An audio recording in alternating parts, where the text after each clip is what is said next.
kesempatan kali ini kita bisa baca bersama-sama basmalah bersama-sama.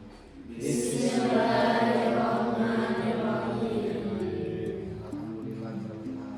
Alhamdulillah. Gimana kabarnya teman-teman semuanya, sehat? Alhamdulillah. Supaya menambah keberkahan pada perkuliahan kali ini, boleh satu orang membaca ayat suci Al-Quran sama siapa? Anissa, boleh. Silakan. Quran surat An-Nahl ayat 125 yang nanti berkaitan dengan materi perkuliahan kita. Silakan Anissa.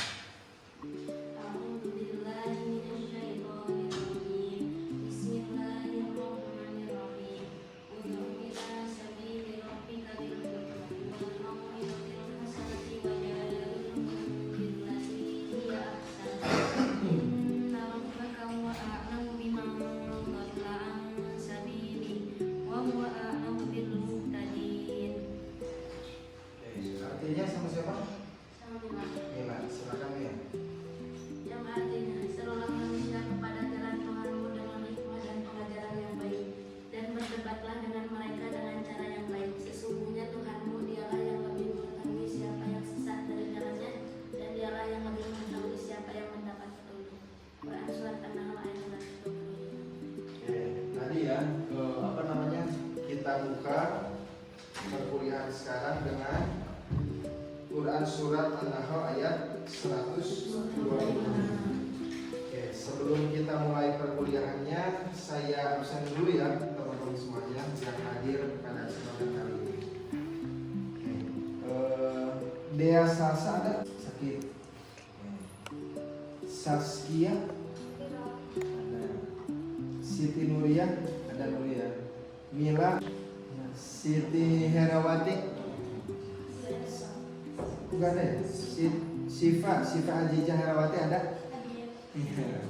Oke, Siti Fadilah Yuningsih hadir. Yulpi Pari ada nggak? Nggak ada. Teman-teman semuanya, saya akan mereview materi sebelumnya. Pertemuan kemarin kita membahas tentang apa? Teori ilmu dakwah. Oke, ada yang mau mereview? Teman-teman silakan. Siapa? Sifa ya? Silakan. Gimana?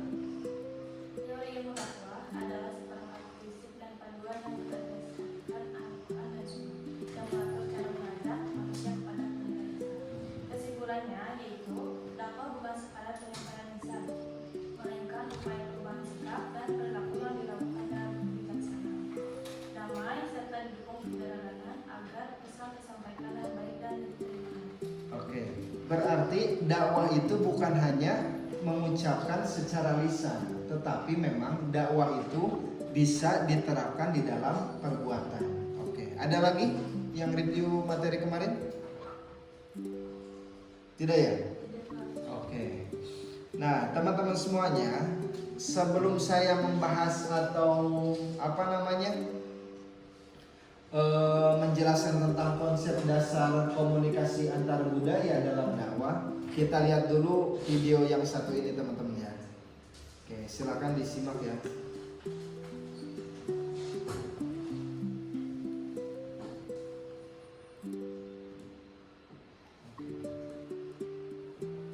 Orang kaya kita bisa bilang, kamu kaya tapi kau tidak dapatkan kebahagiaan rumah tangga. Kami miskin tapi kami bahagia, saling menghormati.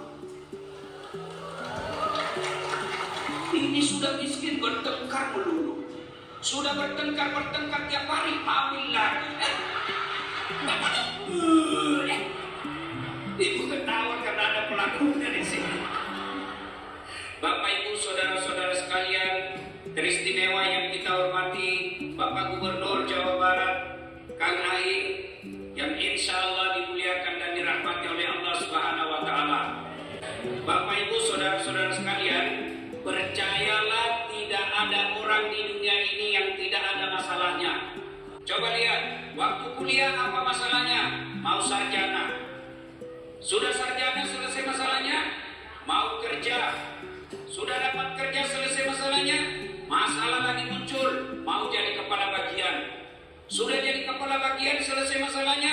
Mau lagi jadi kepala dinas. Sudah jadi kepala dinas selesai masalahnya, mau jadi sekda. Sudah jadi sekda selesai masalahnya, mau jadi bupati. Sudah jadi bupati selesai masalahnya, mau 2 periode. Sudah 2 periode selesai masalahnya, ditangkap KPK. Iya kan? Tidak. Oke, itu salah satu video dakwah antar budaya teman-teman semua. Oke, ada yang menanggapi dari video ini? Siapa? Siapa? Oke, silakan dulu.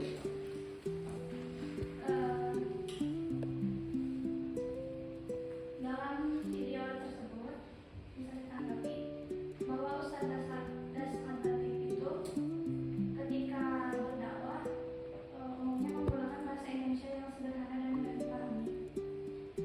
Ketika berceramah di daerah seperti yang tadi Sunda, beliau berceramah dengan menggunakan bahasa Indonesia, tapi terkadang menyisipkan kosakata atau ungkapan bahasa Sunda sebagai bentuk pendekatan kepada jamaah, sehingga suasana ceramah menjadi lebih akrab dan pesan dakwah yang disampaikan lebih mudah dipahami oleh masyarakat. Oke, tepuk tangan dulu buat Ruby. Ada lagi yang lain? Cukup ya? Oke, dari tadi video tadi menjelaskan tentang cuplikan ceramahnya Ustadz Dasar Latif. Ustadz Dasar Latif kan orang apa tadi itu? Sulawesi ya? Nah, pakai bahasanya Bugis, suku Bugis. Tetapi tadi ceramahnya di Bekasi yang notabene adalah suku Sunda. Ada orang Bekasi di sini? Gak ada, planet Bekasi nggak ada. Oke, nah makanya itu salah satu contoh konsep dasar komunikasi antar budaya dalam dakwah. Oke, kita masuk pada materi ya teman-teman semuanya pada kesempatan kali ini. Nah, konsep dasar komunikasi antar budaya dalam dakwah ini, kita capaian pembelajarannya adalah memahami bagaimana komunikasi, bagaimana budaya dan bagaimana hubungannya. Terus juga relasi dakwahnya, menjelaskan kaitan erat antara pesan agama dan konteks budaya. Dan juga analisis strateginya tentang mampu mengidentifikasi hambatan dan menyusun strategi yang efektif. Nah, ini teman-teman semuanya. Saya berdiri ya. Oke. Dakwah tanpa sekat. Islam adalah agama dakwah yang mengajarkan kebaikan bagi seluruh manusia tanpa membedakan suku, ras, dan bahasa. Makanya seorang dai itu tidak hanya berhadapan dengan satu budaya. Teman-teman kalau nanti jadi mubalik, nah misalkan Repan jadi mubalik kondang, jika saha,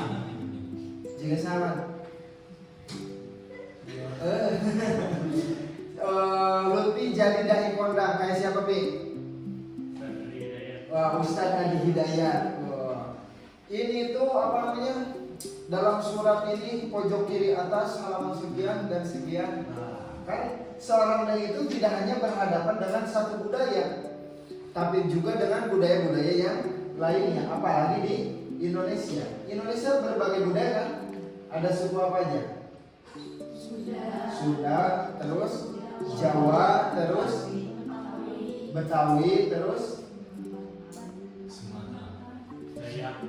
suku Dayak, terus nanti saya misalkan dakwah ke Papua, kan pakai bahasa apa? Mungkin bahasa Sunda dan mau ke hadir pasti bahasa Indonesia. Kalau bisa bahasa Papua.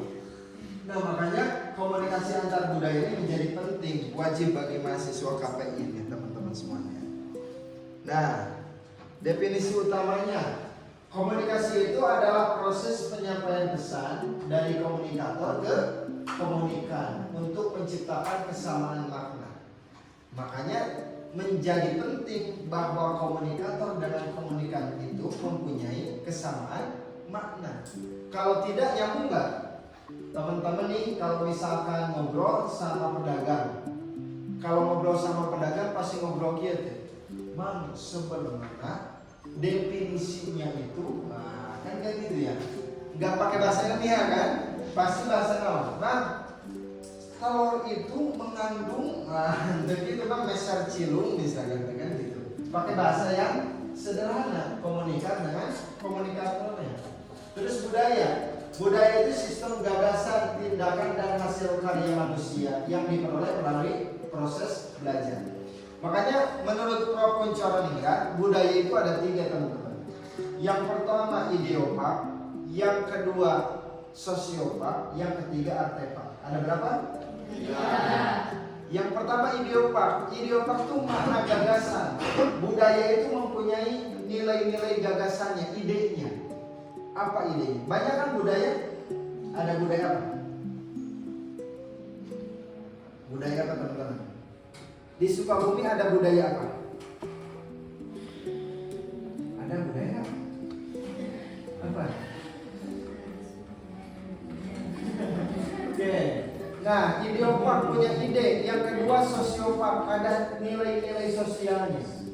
Nah, sosialnya. Yang ketiga artepak, setiap budaya ada peninggalannya. Misalkan Sukabumi itu artepaknya tuh apa namanya?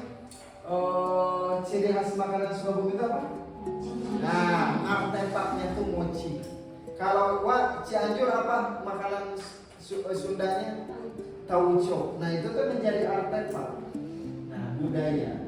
Terus juga ada antar budaya, proses pertukaran pesan antar individu yang memiliki latar budaya yang berbeda menurut Alo Liliwere.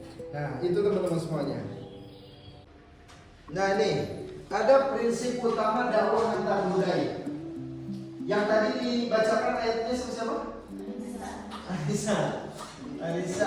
Anissa itu tadi membacakan Quran surat An-Nahl ayat 125.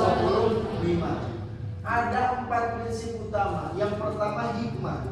Dakwah itu harus penuh dengan hikmah, kebijaksanaan dalam memilih metodenya. Adakah yang dakwah wah serang, miras, hancurkan? Ada nggak? Ada. Tapi dalam anjuran ayat suci Al-Quran itu harus dengan hikmah dulu. Yang keduanya empati, memahami perasaan dan sudut pandang manusia. Coba, makanya tadi Ustaz Dasar Latif dengan KDM-nya. KDM dalam konten-kontennya suka empati tidak? Datang makanya, Ki dagang naon tidak? Ya suka. Makanya gitu ya, ada empatinya. Itu juga dai. Dai tidak hanya di mimbar-mimbar dakwah, tetapi di jalanan juga bisa. Yang ketiga prinsip utamanya adalah toleransi, menghargai tradisi sesama selama tidak melanggar syariat.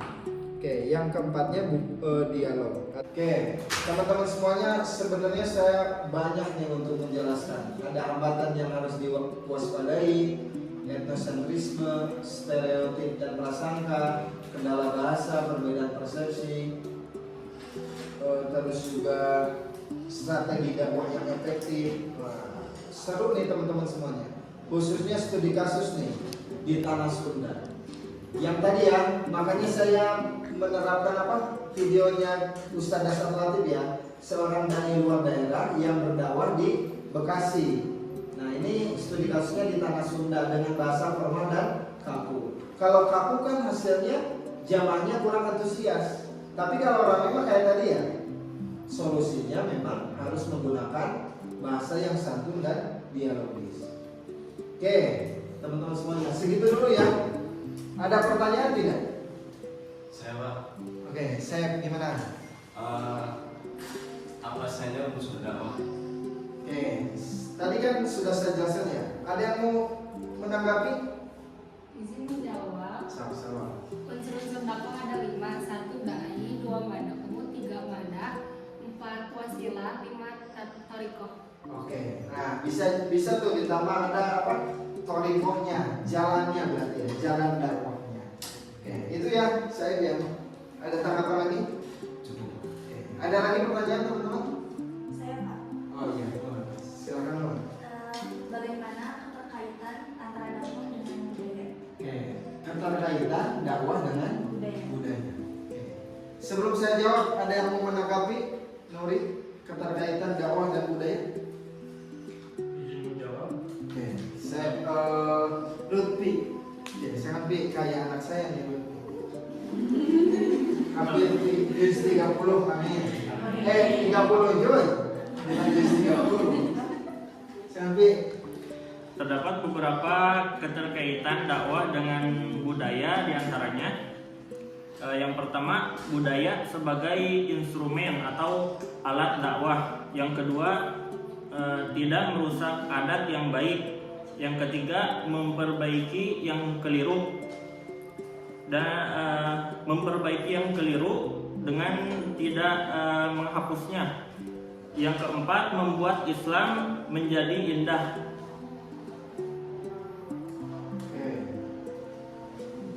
Terima kasih Lutfi. Tepuk tangan buat semuanya.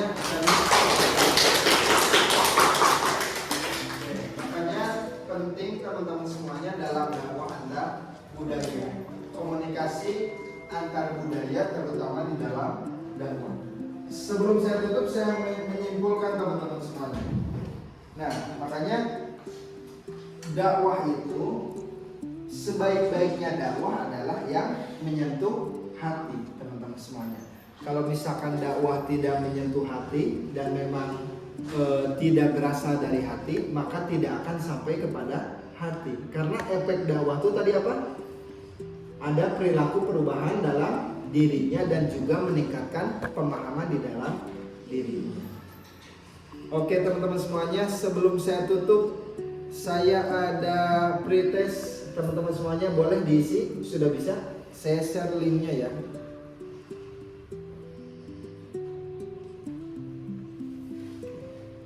Ada teman-teman? Sudah bisa enggak? Oke, silakan. Yang termasuk dalam usul dakwah.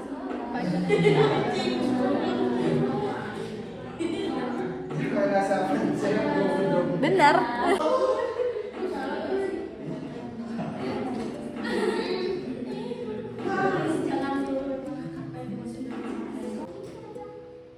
Yang hijau itu benar, yang banyak benar, yang merah yang salah.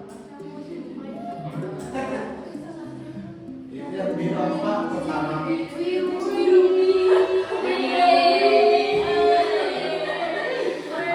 Awas ini ChatGPT Ruby. Oke, udah semuanya ya, teman-teman semuanya. Oke ya. Oh ini masih ada yang jawab, udah belum? Nah, oke, berarti yang peringkat pertama boleh tepuk tangan buat Ruby. Yang kedua Nuri tepuk tangan. Yang ketiga Sahra tepuk tangan. Yang keempat Lutfi tepuk tangan. Yang kelima Sofwat juga.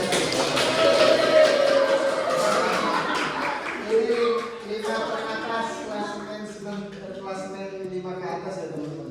Dan teman yang 6 sampai 19.